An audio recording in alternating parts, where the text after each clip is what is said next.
Hello everyone friends, last ವ್ಲಾಗಲ್ಲಿ ನಾನು KCC ಮೆಸಸಲ್ಲಿ sari shopping ಮಾಡೋಕ್ಕೆ ಹೋಗ್ತಾ ಇದ್ದೀನಿ ಅಂತ ಹೇಳಿ ಅಲ್ಲಿನ ಕಲೆಕ್ಷನ್ಸ್ ವೀಡಿಯೋಸ್ ಕೂಡ ನಿಮಗೆ ಮಾಡಿ ಶೇರ್ ಮಾಡಿದ್ದೆ. ಸೊ ಇವತ್ತಿನ ವ್ಲಾಗಲ್ಲಿ ನಾನು ಯಾವ ಸ್ಯಾರಿನ ಪರ್ಚೇಸ್ ಮಾಡಿದ್ದೀನಿ ಅಂತ ನಿಮ್ಮೊಟ್ಟಿಗೆ ನಾನು ಶೇರ್ ಮಾಡ್ಕೊತಾ ಇದ್ದೀನಿ. ನೋಡಿ, ಈ ಒಂದು ಬ್ಯೂಟಿಫುಲ್ ಶೇಡ್ನ ನಾನು ತೊಗೊಂಡೆ. ಸೊ ತುಂಬ ದಿನದಿಂದ ಈ ಒಂದು ಶೇಡ್ನ ತಲೆಯಲ್ಲಿ ಇಟ್ಕೊಂಡಿದ್ದೆ, ಬಟ್ ಹುಡುಕ್ತಾ ಇದೆ, ಸಿಕ್ಕಿರಲಿಲ್ಲ. ಸೊ ತುಂಬಾ ಚೆನ್ನಾಗಿ ಸಿಕ್ತು.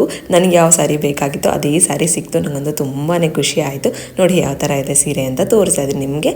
ಸೊ ಬಾರ್ಡರ್ ಬಂದು ಬೋತ್ ಸೈಡ್ ಮೇಲೆ ಮತ್ತು ಕೆಳಗಡೆ ಸೇಮ್ ಇದೆ. ಸೊ ತುಂಬಾ ಚೆನ್ನಾಗಿದೆ. ಸ್ಯಾರಿ ಪೂರ್ತಿ ಆರಿಜೆಂಟಲ್ ಲೈನ್ಸ್ ಇದೆ. ನೋಡಿ ಯಾವ ಥರ ಇದೆ ಅಂತ ಹೇಳಿ. ಸೊ ಮತ್ತು ಯೂನಿಕ್ ಐಡೆಂಟಿಫಿಕೇಶನ್ ಕೋಡ್ನ ತೋರಿಸ್ತಾ ಇದ್ದೀನಿ ನೋಡಿ. ಇದಿದ್ರೆ ಮಾತ್ರ ಒರಿಜಿನಲ್ KSIC ಅಂತ ಹೇಳ್ಬೋದು ನಾವು. ಅದರ್ವೈಸ್ ಅದು ಒರಿಜಿನಲ್ ಅಲ್ಲ ಅಂತ ಹೇಳ್ತೀವಿ. ಸೊ ನೋಡಿ ಯಾವ ಥರ ಕಾಣುತ್ತೆ ಅಂತ ಸ್ಯಾರಿನ ಹಾಗೆ ತೋರಿಸ್ತಾ ಇದ್ದೀನಿ ನಿಮಗೆ ಮೈ ಮೇಲೆ ಹಾಕಿ. ನೋಡಿ ಪಲ್ಲು ಯಾವ ಥರ ಇದೆ ಅಂತ. ಸೊ ತುಂಬಾ ರಿಚ್ ಆಗಿದೆ ಪಲ್ಲು ಕೂಡ. ಮತ್ತು ಇದಕ್ಕೆ ಯಾವ ಬ್ಲೌಸ್ ಸ್ಟಿಚ್ ಮಾಡಿಸ್ಬೇಕು ಅಂತ ಯೋಚನೆ ಮಾಡ್ತಾ ಇದ್ದೀನಿ. ನಿಮ್ಗೆ ಏನಾದರೂ ಐಡಿಯಾ ಇದ್ದರೆ ಕಮೆಂಟ್ ಮಾಡಿ ಹೇಳಿ ನನಗೆ. ಮತ್ತು ನನ್ನ ಸ್ಯಾರಿ ಯಾವ ಥರ ಇದೆ ಅಂತ ಕಮೆಂಟ್ ಮಾಡಿ ಹೇಳೋದನ್ನು ಮರಿಬೇಡಿ. ಈ ಒಂದು ಸ್ಯಾರಿಗೆ ಆ್ಯಕ್ಚುಲ್ ಪ್ರೈಸ್ ಬಂದು 67,000 ಆಗಿದೆ. ಸೊ ನಮಗೆ 15% ಆಫರ್ ಹೋಗಿ GST SGST ಎಲ್ಲ ಹ್ಯಾಡ್ ಮಾಡಿ ನಮಗೆ 59,000ಗೆ ಸಿಕ್ಕಿದೆ. ಸೊ ತುಂಬಾ ಚೆನ್ನಾಗಿದೆ ಕಲರ್ ಅಂತಲೇ ಹೇಳ್ಬೋದು. ಮತ್ತು ನಾನು ಕಲೆಕ್ಷನ್ ವೀಡಿಯೋಸ್ ಕೂಡ ಮಾಡಿ ನಾನು ಯೂಟ್ಯೂಬ್ ಚಾನಲ್ನ ಶೇರ್ ಮಾಡಿದ್ದೀನಿ, ಒಂದ್ಸರಿ ಚೆಕ್ಔಟ್ ಮಾಡಿ.